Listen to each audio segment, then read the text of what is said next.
All right, all right, all right. We are back with another episode of Crypto Paradise. It's Ian and Nick. We have a very special guest today, a good friend of ours. His name is also Nick. He's the founder of a GambleFi project called Dedprz, which we, full disclosure, invested in, our advisors to, and long-term supporters of.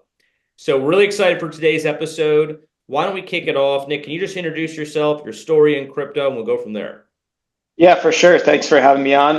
My name is Nick, and like Ian said, I'm the founder of Dedprz. I got into crypto in 2018 from using Bitcoin to try to play poker online. And after that moment, I kind of went down the rabbit hole on crypto and been involved ever since. I recently, in about 2020, got introduced to NFTs.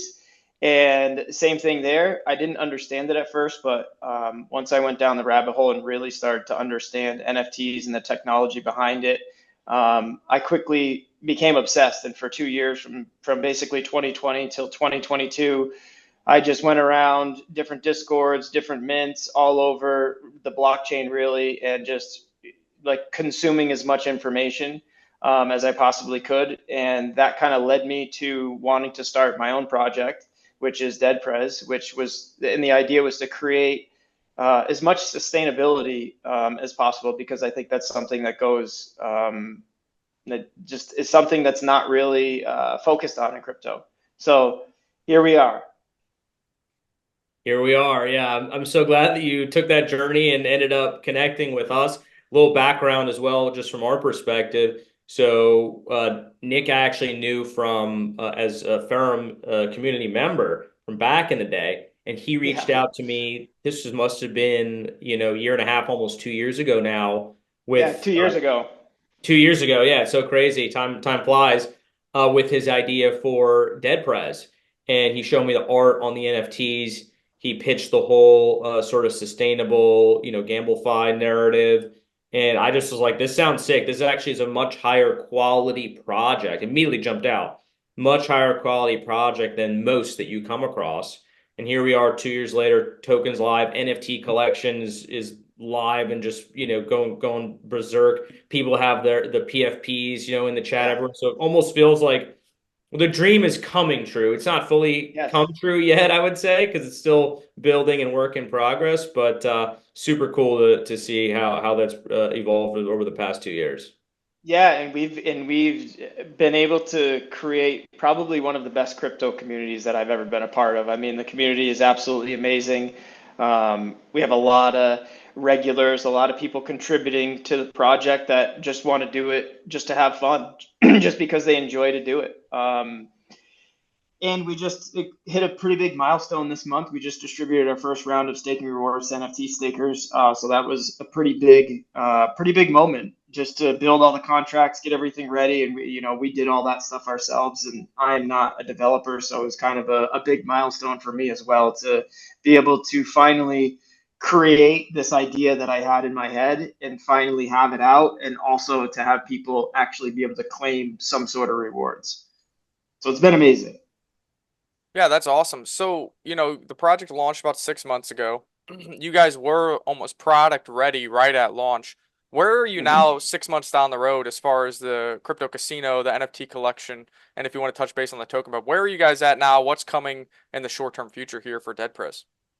Yeah, for sure. So we launched, yeah, I think the casino in beta was the first part of this whole process and the project. So we launched the casino in beta, and all of us were kind of, and you guys included, I think, were unsure what we would do for volume or what kind of metrics we would have. And it was kind of like, we don't know. We're just going to try and see what happens. So we launched the product with our beta version.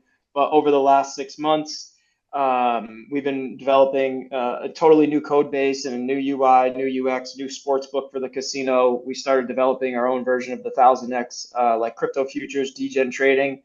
We started working on that 4 months ago. We began testing this month. We have some improvements and some changes to make. Um, we've done we've done about $28 million in volume inside of the casino. We just crossed $1 million in revenue.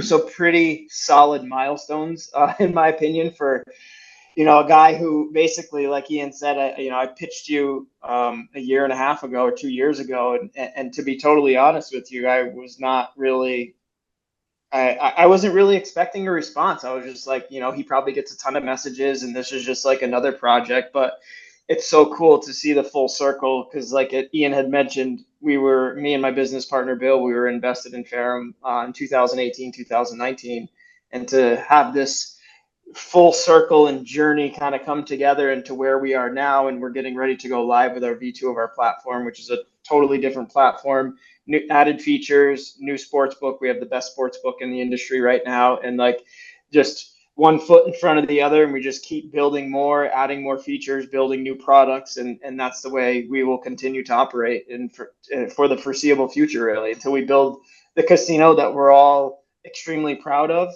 and that we want to use. Yeah, and you kind of glanced over it there a bit. It's kind of crazy for a 6-month-old project that's still running on version 1 of their product to bring in $1 million in revenue. You guys are about to bring in version 2, which I think probably provides a better UI UX experience, provides more utility for the USA token and for the customers of your platform, and probably will bring in even more revenue, you would assume, if everything was built correctly. So that's pretty amazing. Ian, I don't know if you have more questions. The next thing I was going to talk about is, hey, version 2 of the casino coming soon. You guys currently are on Ethereum only. The gas fees aren't terrible, but I heard from a little birdie that you guys might be looking to go multi-chain.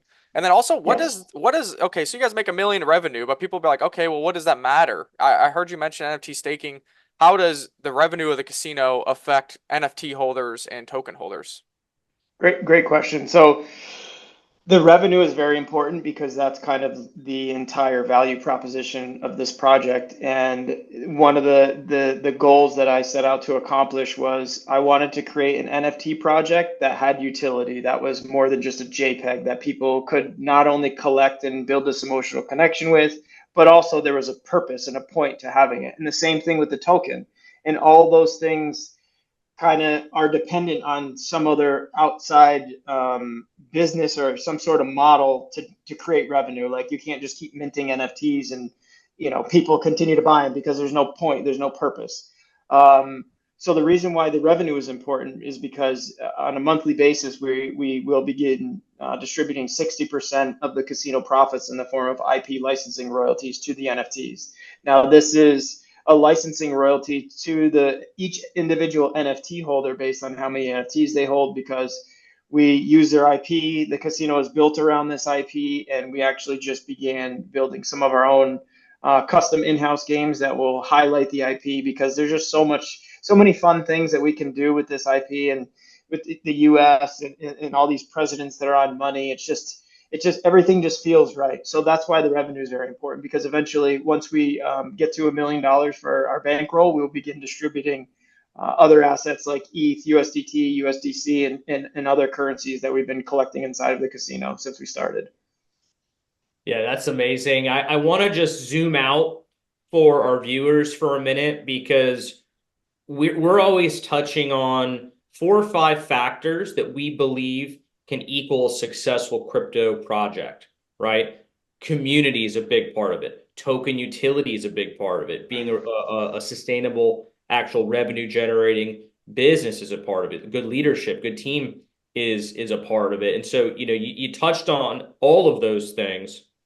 And I want to highlight a couple of them. The Dedprz community is, and the fifth thing is undervalued. It being the undervalued relative to its fundamentals, right? Yeah. All those factors can equal a good opportunity. This is not financial advice. It never is on Crypto Paradise. We're just educating you guys as to our opinions. But in our opinion, you look at Dedprz, so community. Check out their Telegram. Everyone's got the PFP. You know what I mean? Yep. Everyone's got the George Washington NFT as their logo, right, for themselves. That, and they're constantly chatting. It's one of the most active chats you'll see. People are spontaneously creating content about Dedprz on Twitter and other social media platforms. They're not paid to do this. They're just passionate and just doing it. So community, big check, right? Product, successful product, right? 6 months ago, this GambleFi product was launched. It's already scaled up to many thousands of users, bringing in, they did $20 million something in volumes and then $1 million in revenue.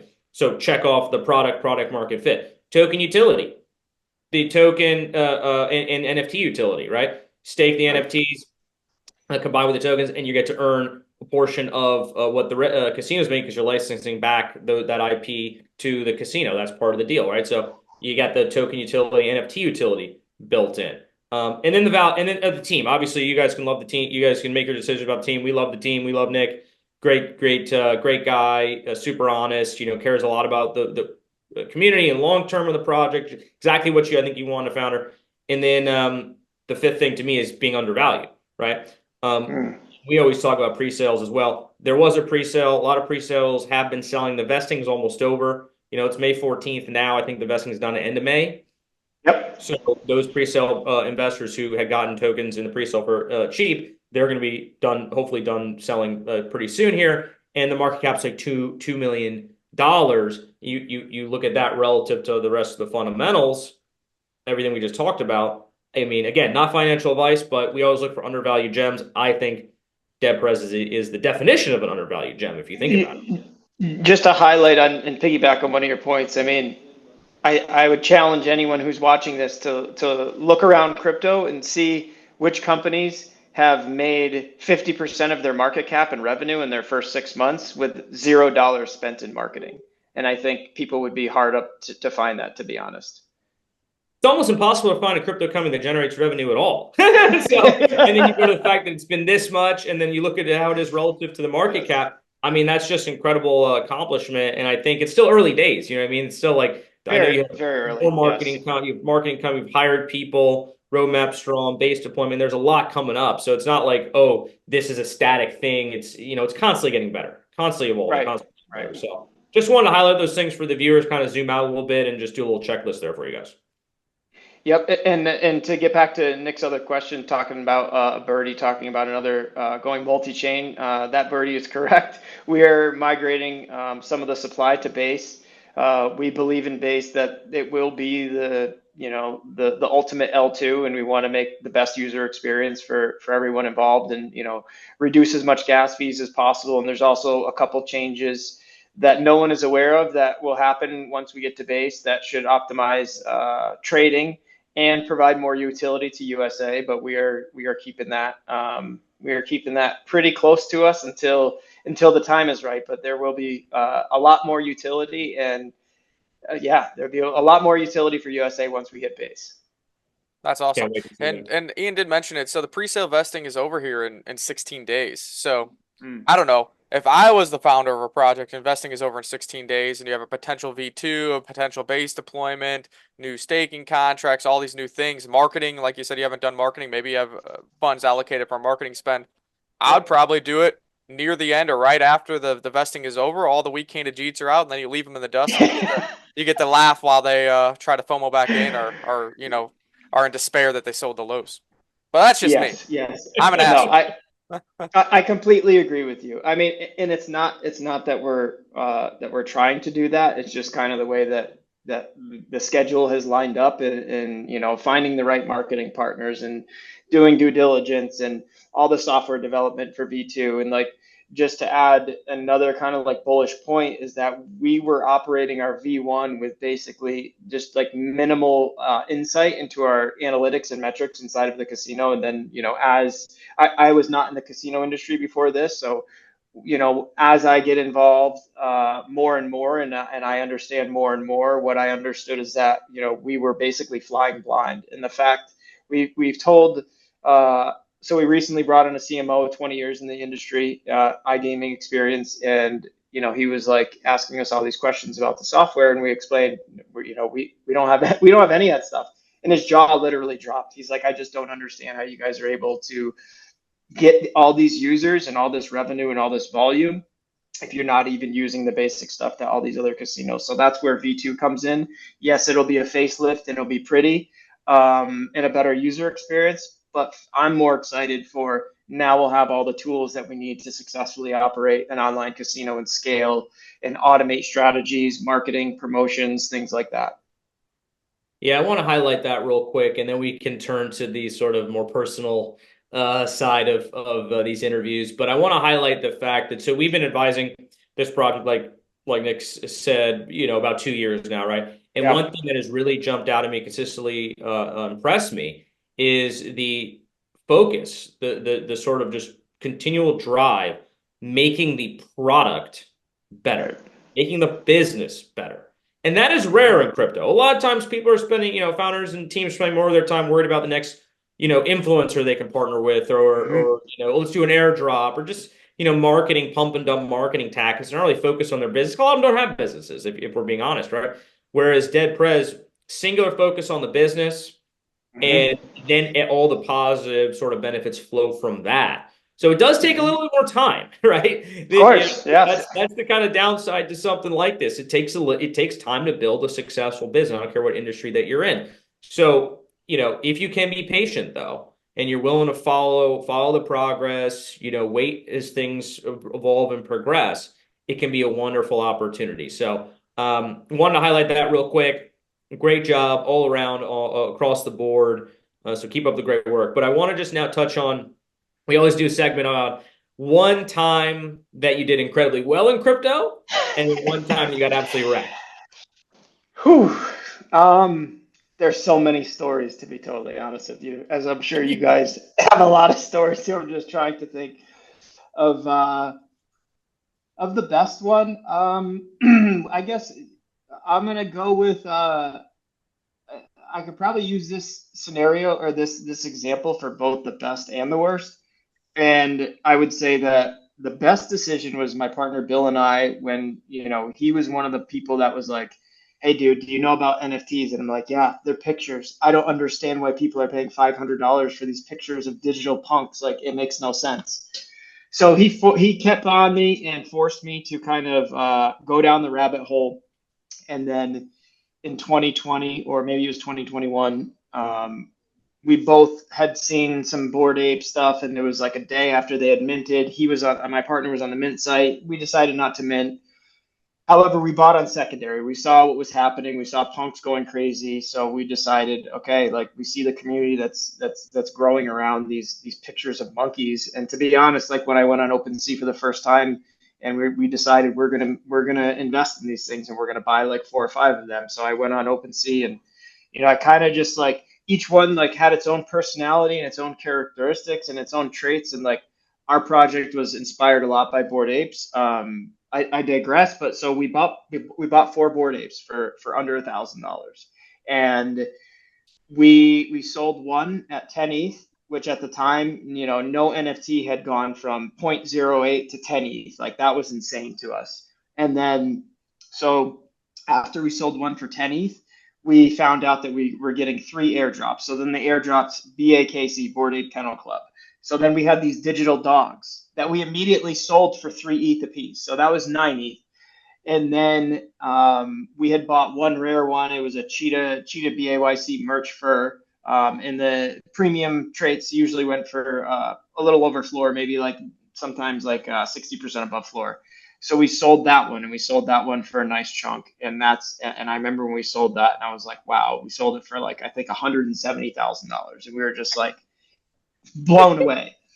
So then we had 2 left, and then they announced mutants. So then we got airdropped a mutant serum that was worth $100,000. We didn't sell it, unfortunately, at the time.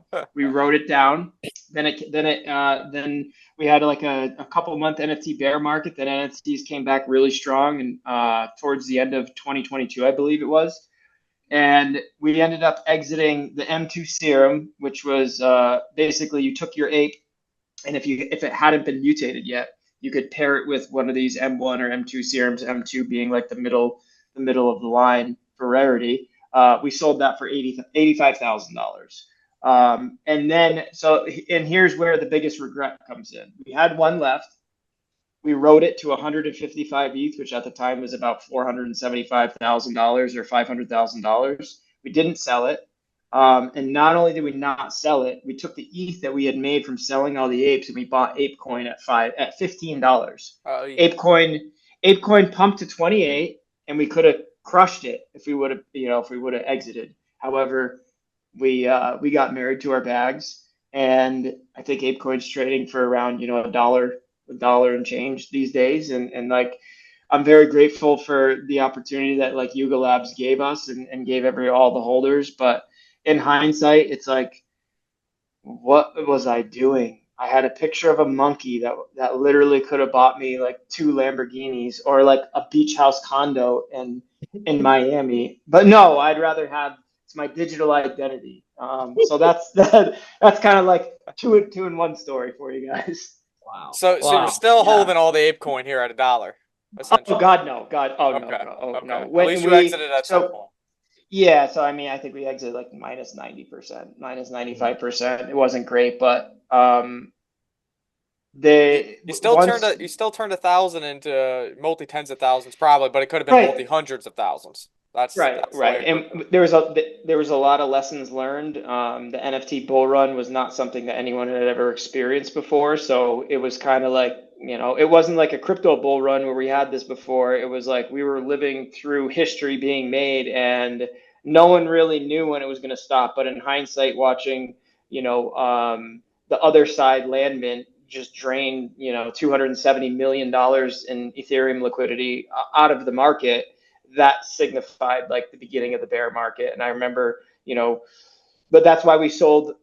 That's why we got ApeCoin, because the land mint was all in ApeCoin. So we spent a disgusting amount of money that night just on gas fees. I think we spent $80,000 worth of ETH in gas fees. Gwei was 6,500. I don't think it's ever been that high before. It basically clogged the entire network.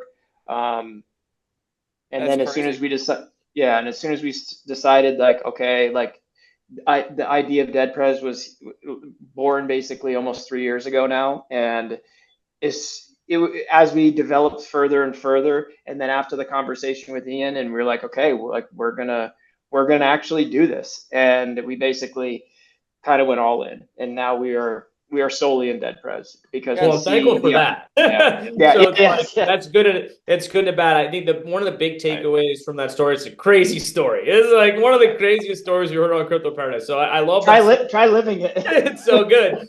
But one of the big takeaways is like when things get insane, when it's Yes. completely when you look and when you think for a second, like, does this make sense? Should this monkey JPEG be worth Right. $450,000? No, it should not. That is when Yeah. you sell. That when Yes. it starts to make no logical sense whatsoever, and that's what I'm talking about. NFTs, tokens, whatever, because that happened in the token world too. Tokens Yes. had no business doing, being at $500 million, $1 billion valuations, pumping Right. 100x, whatever. Like, does this make sense? You're looking at your MetaMask, you're like, there's $1 million worth of value in there. Does this make sense? It's Mhm. usually a good time to exit. Not financial advice as always, but we've lived through it. We've seen this. Yes. You don't want to be that guy that rides it all the way back down to the bear. So, And what's crazy about that is that I remember very vividly, like it was yesterday. I remember checking OpenSea and looking at Bored Apes being 156 ETH and thinking to myself at that time, are we going to be the guys that go down history as not selling a picture of a digital monkey for 550K? And the answer is yes, we did.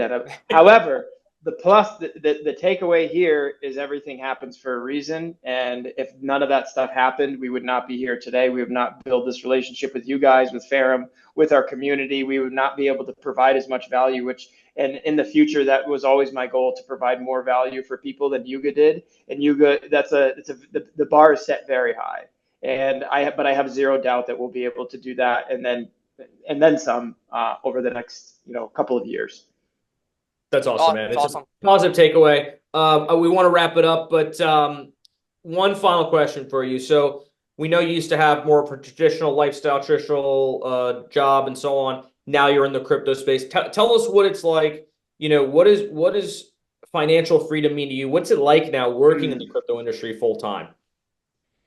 I mean, it's been amazing, man. I mean, it has its ups and its downs, but when I was a carpenter for almost 20 years, and to go from like that kind of lifestyle to the more tech side, and doing crypto and doing calls, I mean, it's been great. It's been a challenge at sometimes, but financial freedom to me is just like being able to have your own time, and like be able to provide experiences or help your loved ones or your friends or your family, or being debt free, and being able to be your own boss and oh, if I want to go travel and go to this crypto conference and hang out with these friends that I've only met online, you can do that. And that's what the great thing about crypto is. It's like I started out with nothing, like nothing, but I put in time. I put in an insane amount of time, as I'm sure you guys did too. And then, you act like you be a good person, and good things will happen to you. And, just everyone's on their own journey. But I really couldn't be more thankful for getting involved in crypto. It's changed my life. Like I'm currently in Armenia, like building a casino, like it's insane. Yeah. That's awesome, man. I love that story. I completely agree. And the one thing that I always say to people, you don't need to have a special background. You don't need to be from like No, Wharton or Stanford or something like that. Like you can have any background. You put in the work, you put in the effort, you learn, you add value to people's lives, and you'll make right. it in this industry. I really, truly believe that. Yep, I do too.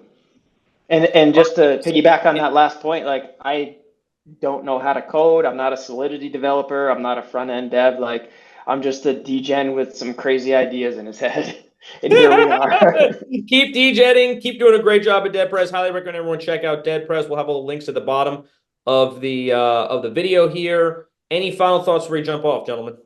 I would just say smash that like, share, and subscribe button. Take a look at the USA ticker. Take a look at the Dedprz online casino. Whether you're a gambler, an NFT enthusiast, or a token enthusiast, there's always a way to get involved at Dedprz. And that revenue doesn't lie. And the fact that they're willing to pass on over 60% of their profits onto the community, yeah, that's some sustainability that I want to be a part of. Love it. Thank you, guys. Thanks for coming on, Nick. We hope to have you on again soon, and we will see you Of on the course. beach. It was a pleasure, guys. Take care.